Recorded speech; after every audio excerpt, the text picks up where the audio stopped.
Designing legendary Pokemon is not easy. Generally, you want them to still look like Pokemon, but also feel a level above, like the kind of creature that people would grant cultural significance to. If you want them to represent very abstract concepts, you need to find a way to make them concrete. You can't make the inspirations so opaque that the symbolism doesn't show through, but you also don't want to make it too obvious. I think both Dialga and Palkia fail as legendary designs. To me, they go so far beyond what Pokemon tend to look like that they no longer look like Pokemon. They look like the designers started trying to make something that looks more like a Pokemon, but then kind of lost sight of the Pokemon aesthetic and ended up going too far. I also don't think the concept of their designs is clear at all. You don't look at either of these and immediately have a decent idea of what they're supposed to represent. I'm sure their designs have some deep inspirations, most Pokemon designs do, but they don't show.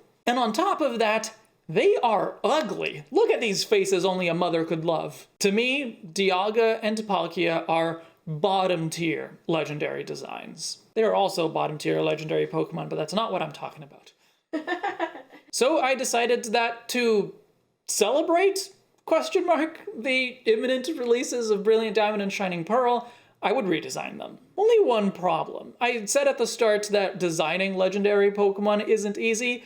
Redesigning them is not much better, and I probably didn't go about it in the ideal way. As most of you know, I do my redesigns on stream, and I get some help from the stream audience. I bounce some ideas off the chat, and I get a feel for what is and isn't working for them. Normally, I try to go in at least a little prepared with a solid concept or a direction, and at least a few sketches. I didn't do that this time. I only decided what I would redesign a few hours before the stream itself. I only had about an hour to brainstorm ideas, and I did not do any sketches. At least I did actually like the basic concepts that I came up with.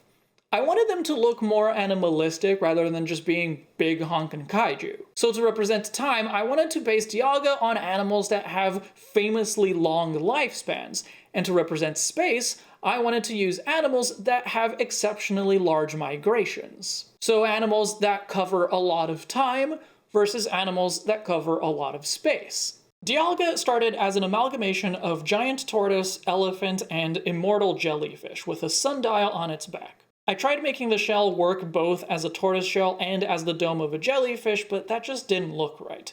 But the jellyfish tentacles on the back do also kind of work as a Minogame seaweed tail, so it works out. On the back of the shell is a diamond, a single diamond to represent the singular dimension of time, but there are markings around it to represent the hours. For a similar reason, the back of the head has 12 points representing the hours on an analog clock. In the end, I wasn't happy with the shell spike, so I replaced it with a flat diamond in the middle, and the sundial just turned into another clock face. Dialga isn't done, but I set it aside for a bit to work on Palkia. This one started as an amalgamation of caribou, dragonflies, and whales, but the body shape was a doozy to work out. We played with a variety of body shapes, some that stuck more to OG Palkia, some that changed it entirely. As much as I liked the dragonfly elements, we ended up replacing them with a sea turtle. Having a Dialga tortoise and a Palkia sea turtle felt pretty fitting. We ultimately settled on a body shape heavily inspired by Lugia, one of my favorite legendary designs, with large forefins and small hind fins. Palkia has 3 pearls representing the 3 dimensions of space. 1 pearl on its chest and 1 on the back of each of its front fins, and all 3 are embedded in a star pattern that resembles a compass. I didn't really like Palkia's shell, so I removed it, which unfortunately made the sea turtle elements less obvious, and therefore the connection to Dialga's tortoise became less clear as well, but oh well. The next step was to try to stylize the 2 designs in a similar way, to give them patterns and design elements that parallel each other more obviously, to unify the 2 designs and make it clear that they're a pair. I de-emphasized Dialga's shell, gave it more patterns and more metallic details on the legs, and an underside that matches Palkia's. On Palkia, we added a fin to the back that resembles both Palkia's wings and a whale fin, and we added more patterns to give it more color. That's where the stream ended, but I wasn't happy with either pose. Dialga's pose is too static, and Palkia's doesn't show off enough of the detail that it's supposed to have on its back, and especially on the back of its front fins. So when I drew the final art, I restarted from scratch. Redrawing Dialga was fairly straightforward. The main thing was just to not draw it in profile and to give it a bit more action in its stance. Palkia was a little bit trickier just because I wanted the pose that could show its front and back, as well as both sides of its fins reasonably well while still looking natural. I also wanted to adjust the design of the face very minimally, but enough to bring out a bit more of that sea turtle inspiration that was kind of lost earlier.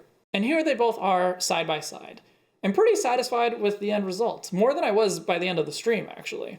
But that's not to say that I think these redesigns are perfect. They aren't. I think the concept is pretty good and they're leaning in the right direction, but the design itself feels a little half-baked. Which makes sense considering how little time I actually spent planning what to do with them. Still, there are some choices here that I know aren't the best, and I just haven't figured out what would be better. The best example is probably Palkia's tail, which is just literally a whale fluke, rather than some other design element that calls back to a whale fluke, more along the lines of what Kyogre has, for example. So ultimately, I am proud of these results. I think they show off my idea and my idea of what legendary Pokemon should look like pretty well. But it might be interesting to do a redesign of the redesigns one day. Anyway, let me know in the comments what you thought. If you're a fan of the original Dialga and Palkia, I don't understand you, but I'm interested in your reaction to these guys. Thank you for watching, and thank you to all of the Libros who support my work through Patreon or YouTube channel memberships, especially luxury patron Ethan from Chicago. See you in the next chapter.